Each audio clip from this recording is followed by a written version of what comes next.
আসসালামু আলাইকুম রহমতুল্লাহি ওয়া বারাকাতুহু। প্রিয় দর্শক, আশা করি ভালো আছেন। শুভেচ্ছা নিরন্তর। আজকে আপনাদের সাথে একটা খেলনা প্রোডাক্ট নিয়ে কথা বলবো। খুবই ব্যতিক্রমধর্মী একটা প্রোডাক্ট। এটা বাজারে এনেছেন রকমারি। আপনারা রকমারির নাম জানেন। রকমারিওয়ালারা এটার নাম দিয়েছেন ফোকাস চ্যালেঞ্জ বা বিজ্ঞান বক্স। মোটামুটি এই নামেই খেলনাটা ওনাদের সাইডে আমি পেলাম। এ নিয়ে একটা ভিডিও আমি আপনাদেরকে দেখাবো এবং কি এই খেলনাটা আমার প্রিয় কয়েকজন মানুষ খেলেছেন।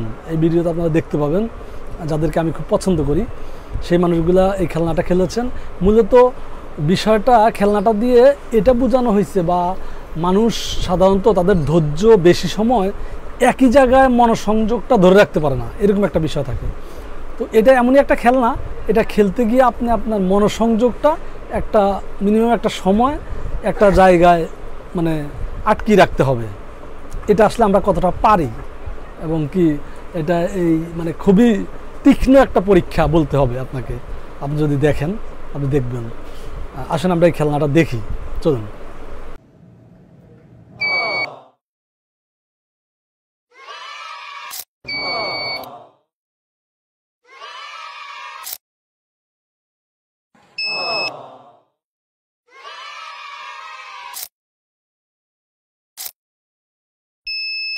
পারলাম না, মাঝখানে টাচ লেগে গেল। কয়েকটা এরকম তার আছে আঁকাবাঁকা, চকচকে মেটালের তৈরি। তো এগুলো কি? এর নাম ফোকাস চ্যালেঞ্জ। আমরা কিন্তু বড়রাও এই খেলাটা খেলে খেলে একজন আরেকজনকে চ্যালেঞ্জ দিতে পারি। এই খেলাটার মূল উপকারটা আসলে কোথায়?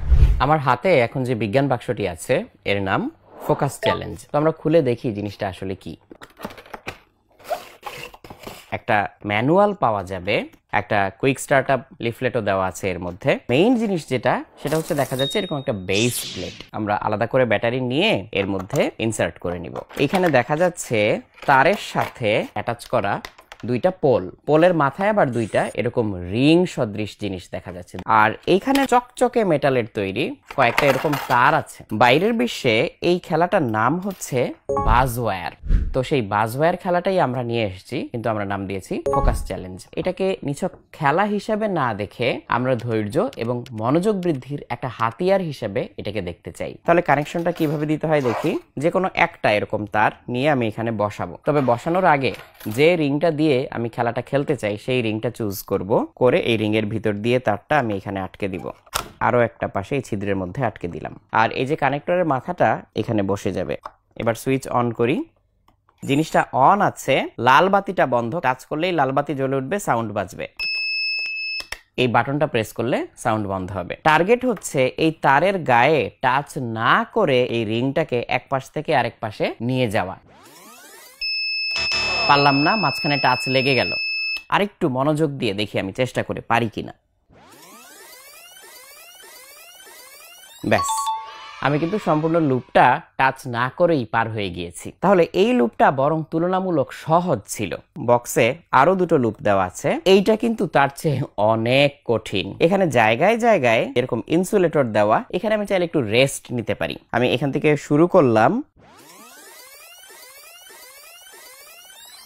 ব্যাস, পুরোটা কিন্তু আমি একবারে এখন পার হয়ে যেতে পেরেছি। লাস্ট যে লুপটা, এটা হচ্ছে সবচেয়ে ভয়ঙ্কর, কারণ এটার মধ্যে একটা লুপ আছে। তো এই লুপটা কিভাবে পার করা যেতে পারে, এটা কিন্তু বেশ চিন্তা ভাবনার বিষয়। এই খেলাটার মূল উপকারটা আসলে কোথায়? বর্তমানে সোশ্যাল মিডিয়ার যুগে একটা জিনিসে আমরা খুব বেশিক্ষণ কিন্তু মনোযোগ ধরে রাখতে পারি না। কোনো কিছু স্ক্রল করতে গেলে 8 সেকেন্ডের বেশি আমাদের মনোযোগ দিতে হয়, আমরা কিন্তু সেটাতে মনোযোগ ধরে রাখতে পারি না, স্ক্রল করে চলে যাই বেশিরভাগ ক্ষেত্রে। তাহলে উপায়টা কি? উপায়টা হচ্ছে ধৈর্য এবং মনোযোগ বৃদ্ধির জন্য নিয়মিত অনুশীলন। তারই একটা টুল হিসেবে চাইলে আমরা এই ফোকাস চ্যালেঞ্জটাকে ব্যবহার করতে পারি। জি প্রিয় দর্শক, আপনারা দেখলেন যে এই খেলনাটা কত সুন্দর একটা খেলনা। এটা বললাম তো যে আমার প্রিয় কয়েকজন মানুষকে আমি এই আলোচনা, এই খেলনায় দেখেছি বিদায় মানে দেখালাম আপনাদেরকে। তো আপনারা এটা মার্কেটিং করা জরুরি না আর কি। ভালো থাকবেন প্রিয় দর্শক। আসসালামু আলাইকুম রহমতুল্লাহ।